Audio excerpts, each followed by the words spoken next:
we're back. We are back and we're going into the first segment of our show this morning, which is a conversation with Attorney at Law Ludlow Black. Good morning, Mr. Black. Good morning. All right, and we're going to be discussing the lessons from the state of emergency that we've seen across the Caribbean and, of course, the implications on human rights. Good morning once again, Mr. Black. Welcome to Open Your Eyes virtually. Thank you very much. Thank you for having me. Let's begin by discussing the state of emergency from your experience in Jamaica. You're from Jamaica, correct? Yes, I am. Which means you have experienced, to some extent, the state of emergencies there. Let's begin there. What my fair share of checkpoints. Yeah. So that's in another jurisdiction. So begin by sharing with us, perhaps, what are some of the similarities, what are some of the differences, and how Jamaicans respond to SOEs. All right. The situation really in Jamaica is that we have a very bad crime problem. Also, our COVID numbers have been very high. The situation, though, is that state of emergency has been used a lot recently, really to try to stem the crime that has been happening in the country. So what they'll do, they'll have the checkpoints. Sometimes it's manned by soldiers or police. And these checkpoints would be set up, persons would be stopped and searched. If the police or the soldiers are of the view that this person could be in the commission of some kind of offense, or they suspect that this person is a criminal, then they would lock them up. The main issue that the Jamaican public has had with the whole curfew and the state of emergency is what happens after when somebody's arrested. Because unlike the regular system where you'd have to bring the person before the court within 72 hours, it's not the same with state of emergency. You can have them here for at least 30 days and hold them. The situation now is that once that has been done, the persons feel very aggrieved because sometimes the breadwinner is taken out of the family. Yeah. Sometimes, key members of the family are removed for months on end, and it causes an issue in the home. Yeah. When you look at the state of emergency here in Belize, you would appreciate that the initial state of emergency for this year had to do with the rounding up of a group of young men from across Belize City that were declared as active members in gangs and criminal organizations, right? And so we would say, well, for that 30 days during which these individuals were locked down at the Belize Central Prison, a lot of their fundamental rights would have been suspended during that period of time, right? Yes. Which comes with its own criticisms based on persons who, like you said, these individuals may have been members of families where they are the contributors to, the livelihood or the economic affairs of the family, and they get removed. Has there been that kind of an SOE in Jamaica, aside from what we're seeing with COVID-19? Yes, there has been that kind of SOE in Jamaica where persons have been locked down for very long periods of time, sometimes 3-4 months on end. Wow. What the attorneys would do is that they would make applications after a month to really get the government and the officers to show cause as to why this person should continue to be remanded in custody for this long period of time. If they can't show cause, then the person is immediately released. So, I think this is a critical point to look at when we talk about the purpose of a state of emergency. There have been 2 times we have used it of recent times, and that's looking at the crime situation and then also looking at the pandemic. Now, there's a reason this is a specific classification that is not used very often, because what it does is that it would very much lend to our constitutional rights and our human rights being infringed upon. Can you expound on that for us? All right. The word, it's really in the phrase itself. It's a state of emergency, and we don't have emergencies every day. Yeah. But when we do have them, there is a need for the government really to organize the entire population in a certain manner where they can dispense emergency supplies, help persons, as well as curb persons' movements in order to keep a disease under control or keep criminal elements from coming out and doing harm. Now, Section 18 and 19 of the Constitution really protects persons and guides the public on how the state of emergency is supposed to occur. And it really allows for the protection of certain rights. And it really separates two things. There are rights that you can take away from someone under certain special circumstances, and there are rights that are what are called inalienable rights, rights that persons have to have no matter what, such as right to life and right to freedom of religion, etc. What the state of emergency does is that some of those rights, such as the rights of movement, rights of assembly, those are taken away under specific guidelines and for a specific period. And what you see with the curfew, even here in Belize, there are specific timelines given, and that is important to really govern how persons move and operate.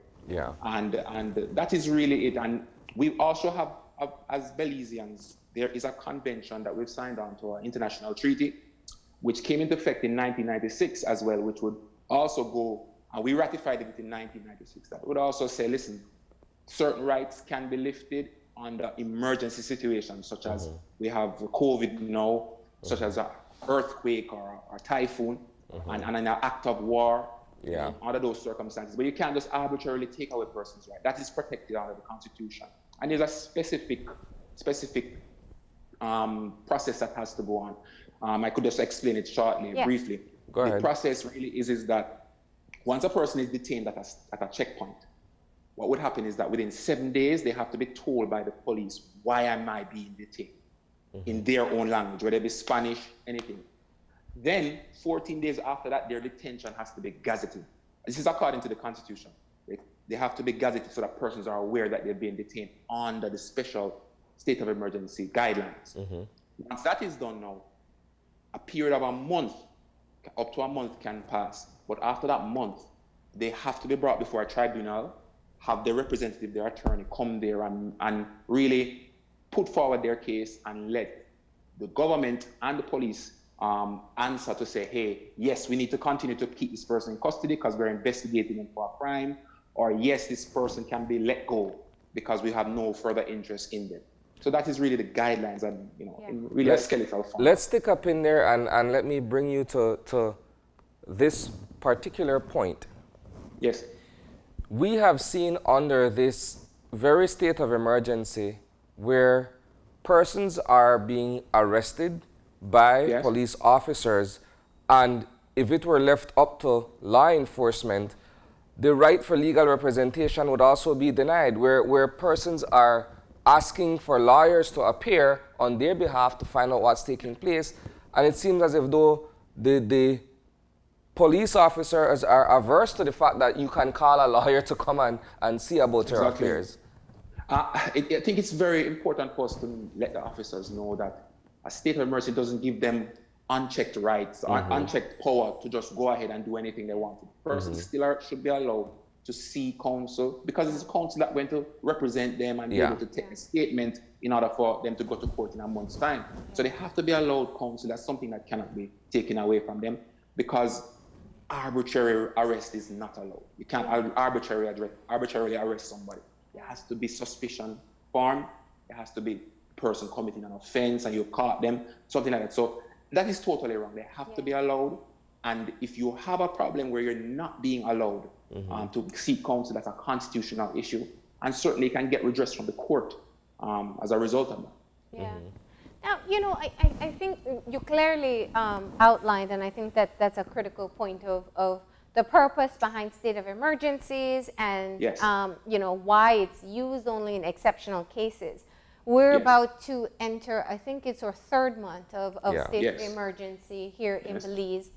And we hear a lot of communication of, when it was April and we had active cases of COVID-19, there were very little concerns about whether or not it was necessary.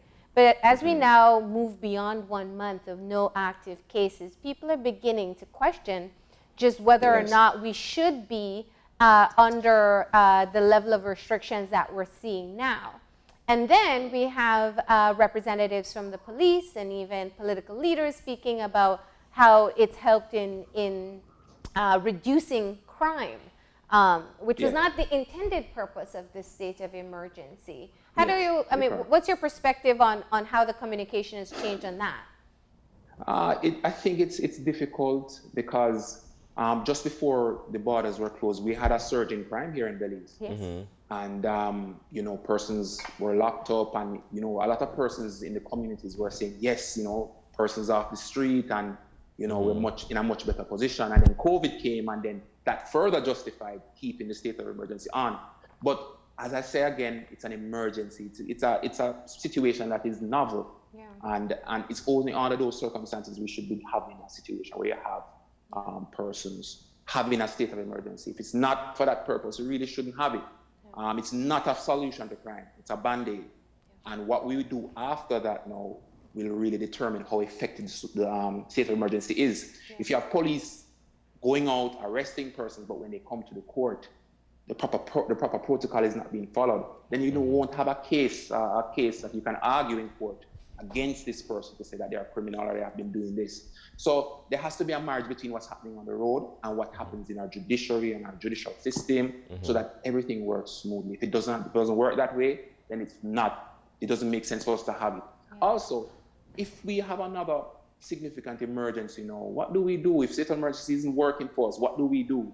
This is supposed to be really the last straw. Resort. You know, Last the resort, yeah. the Hail Mary that we throw. And if we throw in our Hail Mary every month, at some point we're going to miss out, and we don't have anything else to fall back on. So there has to be a strategy now to tackle crime on a local level and really speak to the social issues that persons are facing in Belize to stop that. And then COVID again will need to be monitored over time. We have increasing cases in Guatemala and Mexico. All of our neighbors increase. We're the only place with just 18 cases.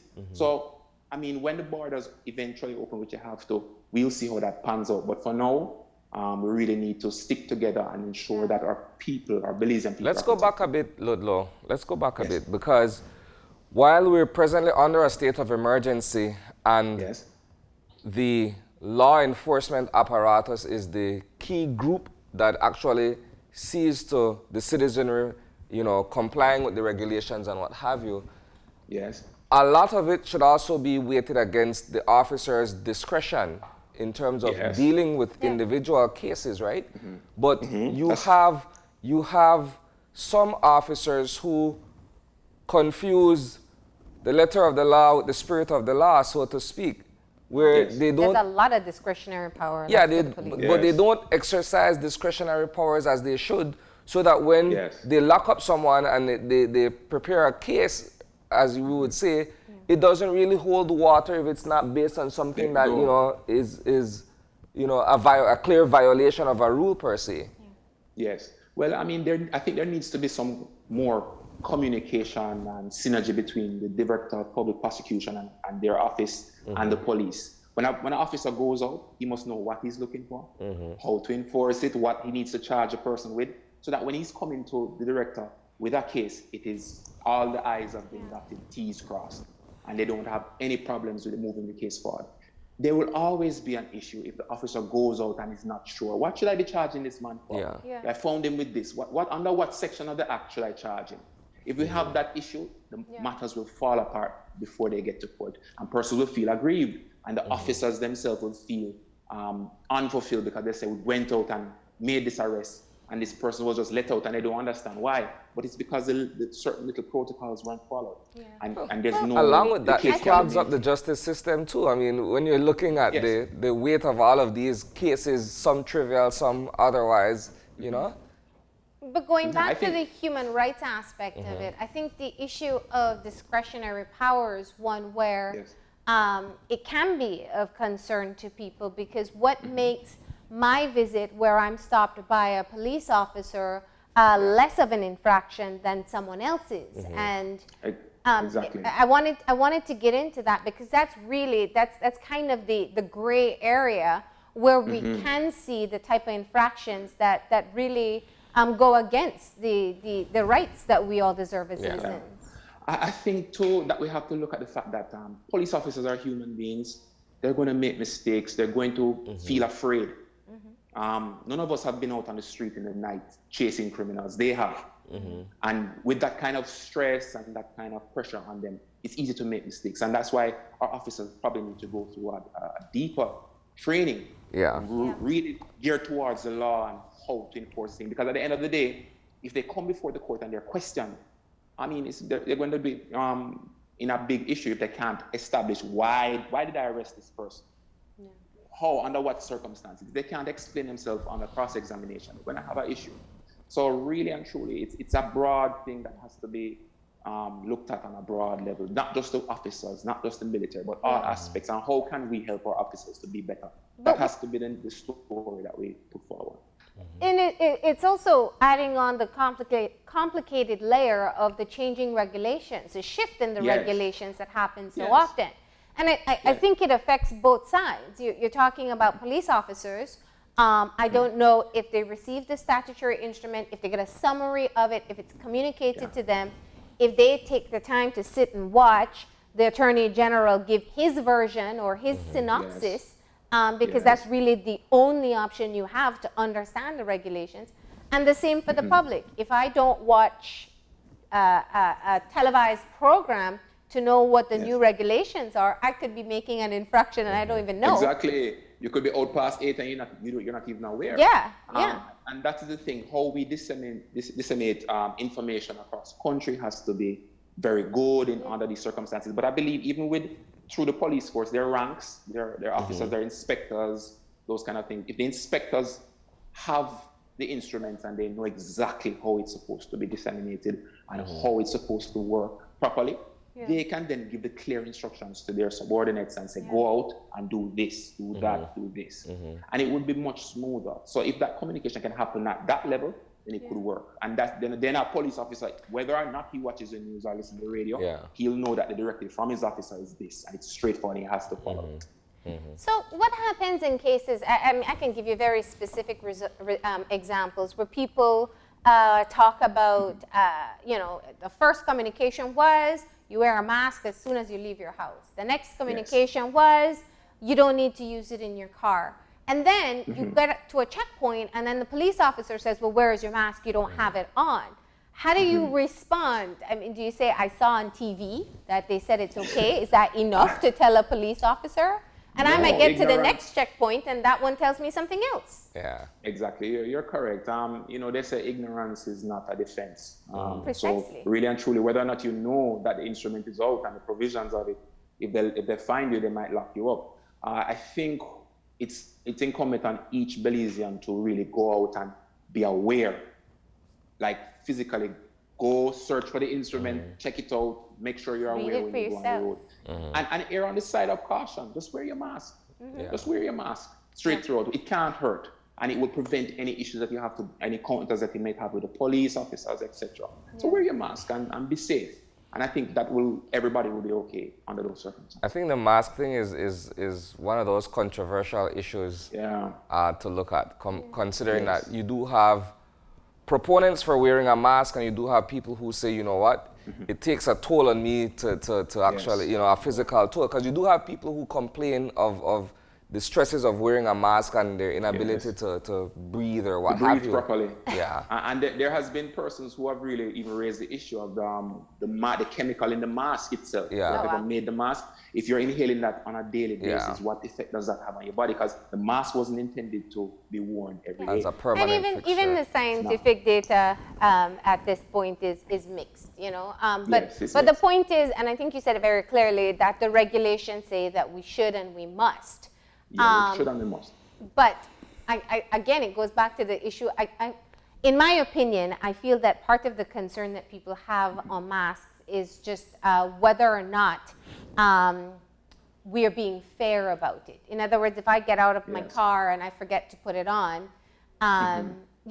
just what is the level of discretion that someone is, that the police officer is allowed to have in whether or not they charge me, because the fines and the penalties are very stringent.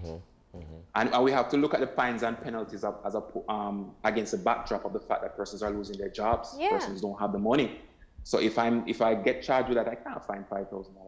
Yeah. You know, and I haven't been working for the last 2 months. Yeah. So yes, that's really the issue. I can't speak on the discretion of the police officers because really and truly, that is something they're going to have to form based on their own, you know, ideas.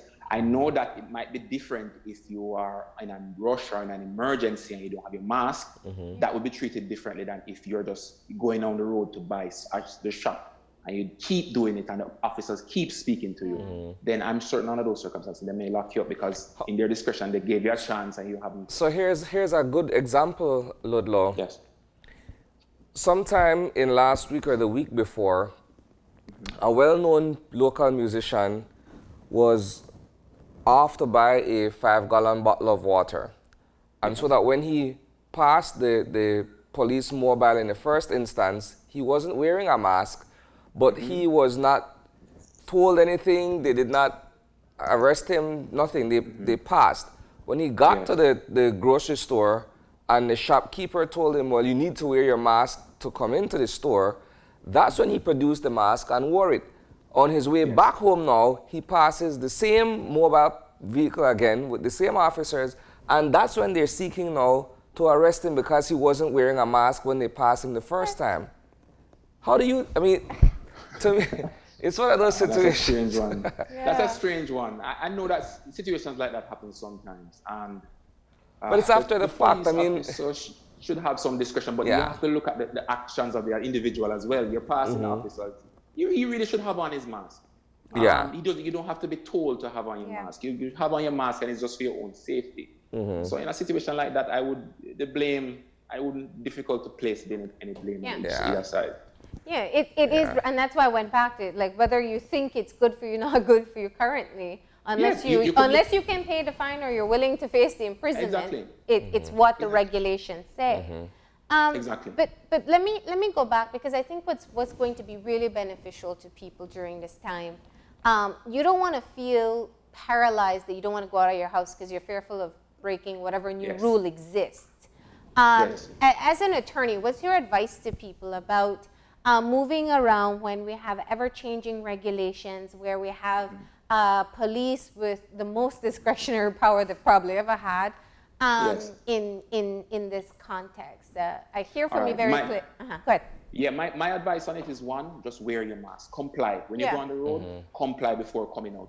But my second advice is to have a very clear idea of why you're on the road anytime you go on the road. So if you're stopped by an officer, you can say, officer, I'm headed to my office. This is where it is.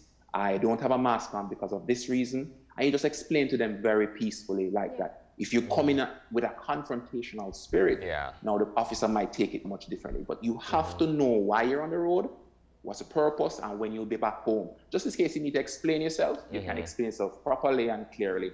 And most officers won't give you an issue on that circumstance. All right. So any other advice? I mean, I hear from you very clearly that you talk about kind of the wanton use of state of emergencies.